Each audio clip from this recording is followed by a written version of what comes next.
घमंडी बाज। एक बार की बात है, एक बाज अपनी पत्नी के साथ पहाड़ों के चट्टानों पर रहता था। तभी एक दिन उन्होंने सोचा, क्यों ना जंगल के बीच ही घोंसला बनाकर रहा जाए। जंगल में रहेंगे तो शिकार के लिए ज़्यादा मेहनत भी नहीं करनी पड़ेगी, क्योंकि जंगल में तो कई छोटे मोटे जानवर शिकार के लिए मिल ही जाएंगे। यह सोचकर बाज के इस जोड़े ने जंगल के एक सबसे ऊंचे पेड़ पर अपना घोंसला तैयार करना शुरू कर दिया।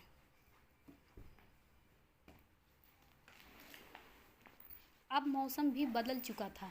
तभी एक दिन बाज की पत्नी ने घोंसले में अंडे दिए। बाजों का ये जोड़ा बहुत ही खुश था कि कुछ ही दिनों में उनके छोटे छोटे चूजे होने और वो उनके साथ एक साथ आगमन में उड़ेंगे। अब बाज अपनी पत्नी को अंडों के पास छोड़कर अकेले ही शिकार के लिए निकल जाता था और उसकी पत्नी घोंसले में रहकर अंडों की देखभाल करती थी। एक दिन जैसे ही वह बाज शिकार के लिए निकला तो उसने अपने घोंसले वाले पेड़ के ठीक नीचे ही एक चूहे को देखा। बाज ने एक ही झटपे में झट झटके में उस चूहे को अपने पंजों में दबोच लिया और तभी चूहा अपनी माँ को सामने देखकर घबरा गया और बोला, बाज भाई, आप तो पक्षियों के राजा हैं, मुझ पर दया करो। मेरे जैसे छोटे चूहों को खाकर आपकी भूख शांत नहीं होगी। अगर आप मेरी जान बख्श दो तो मैं आपको एक ऐसी बात बता सकता हूँ जो आपके और आपके परिवार के बहुत काम आएगी। बाज चूहे की ये बात सुनकर रुक गया और बोला कि ठीक है, बताओ तुम क्या कहना चाहते हो। तब चूहे ने बोलना शुरू किया, बाज भाई, मैं जानता हूँ कि आप इस पेड़ के ऊपर घोंसला बनाकर अपने परिवार के साथ बहुत खुशी से रहते हो और मैं भी इस पेड़ के नीचे बिल बनाकर रहता हूँ। तो बात यह है कि इस पेड़ की जड़ें बिल्कुल खोखली हो चुकी है और इन जड़ों की पकड़ ज़मीन पर बहुत कमज़ोर हो गई है, इसलिए यह पेड़ किसी भी समय गिर सकता है। तो बाज भाई, आप इस पेड़ को छोड़कर अपने परिवार के साथ कहीं और घोंसला बना लीजिए, वरना ये पेड़ कभी गिर गया तो इसके परिवार को बहुत भी भारी नुकसान हो सकता है। तभी बाज ने गुस्से में कहा कि तुम सिर्फ अपनी जान बचाने के लिए ऐसा कह रहे हो। मैं पक्षियों का राजा, भला तुम जैसे छोटे मोटे जानवर की बात पर विश्वास क्यों करूं। मैं इतना ताकतवर हूं कि अगर मेरे परिवार पर कोई मुसीबत आ भी जाए तो मैं अकेला ही उसे संभाल लूँगा। लेकिन हाँ, तुम्हारी एक बात सही है कि तुम जैसे छोटे जानवर को खा कर मेरा जरा भी पेट नहीं भरेगा, इसलिए मैं तुम्हें छोड़ कर रहा हूँ। चूहा जानता था कि ये पेड़ कभी भी गिर सकता है, इसलिए वह ये चाहता था कि बाज अपना घोंसला छोड़ दे। लेकिन बाज अपने घमंड के कारण चूहे की बात को अनसुनी कर देता था। लेकिन चूहे का मन ये सोचकर बहुत खुश था कि बाज ने उसे जिंदा छोड़ दिया था और उसे एक नई जिंदगी दी थी। यह बाज का उस पर एक एहसान था। तभी अगले दिन जैसे ही बाज शिकार करने के लिए घोंसले से निकल पड़ा, वैसे ही पीछे से एक बड़ा नेवला पेड़ पर चढ़ गया और वह नेवला बाज के घोंसले तक पहुंच गया और अपने दांतों से बाज की पत्नी को डराने लगा। शायद उसकी इच्छा बाज के अंडों को खाने की थी।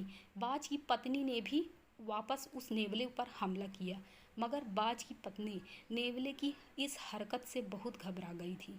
तो जैसे ही बाज वापस अपने घोंसले पर आया, तब उसकी पत्नी ने उसे सारी बात बताई और कहा, मुझे डर है कि वह नेवला फिर से हमारे अंडों पर हमला करेगा, इसलिए हमें जल्दी ही यह पेड़ छोड़ देना चाहिए, क्योंकि मैं अपने बच्चों से बहुत प्यार करती हूँ।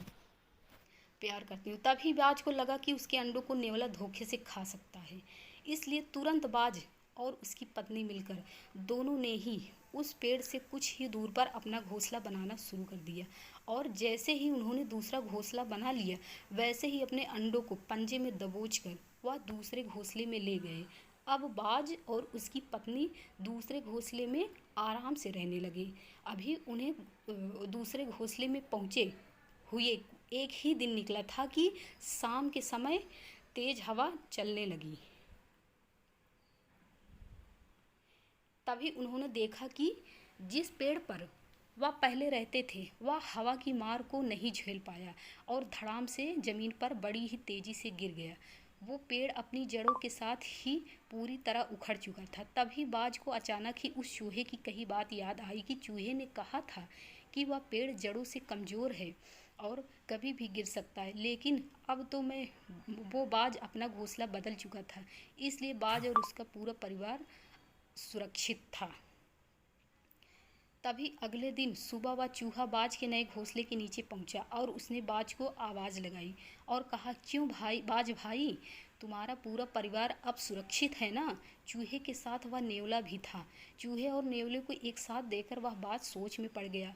तब चूहे ने बोलना शुरू किया, हैरान मत हो पक्षियों के राजा, बाज भाई या नेवला मेरा दोस्त है और इसने मेरी दोस्ती की खातिर ही तुम्हारे घोंसले पर हमला किया था और अपनी जान को जोखिम में भी डाला था।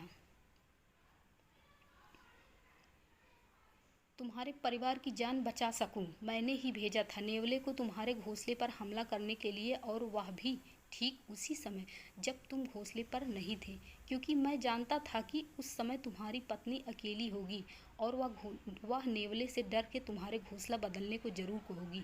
और हमारा मकसद भी यही था कि तुम अपने परिवार को कहीं और लेकर चले जाओ ताकि तुम्हारे बच्चे सुरक्षित रहें। तभी यह सुनकर बाज बड़ी ही शर्मिंदगी महसूस कर रहा था कि उसने चूहे की बात नहीं मानी और उस बाज का घमंड भी चूर चूर हो गया था। तभी उसने चूहे को धन्यवाद कहा।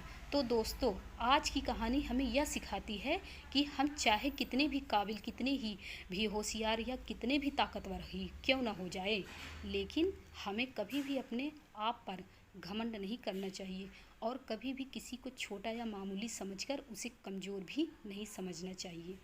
धन्यवाद। लाइक एंड सब्सक्राइब करिए please. Thank you for watching.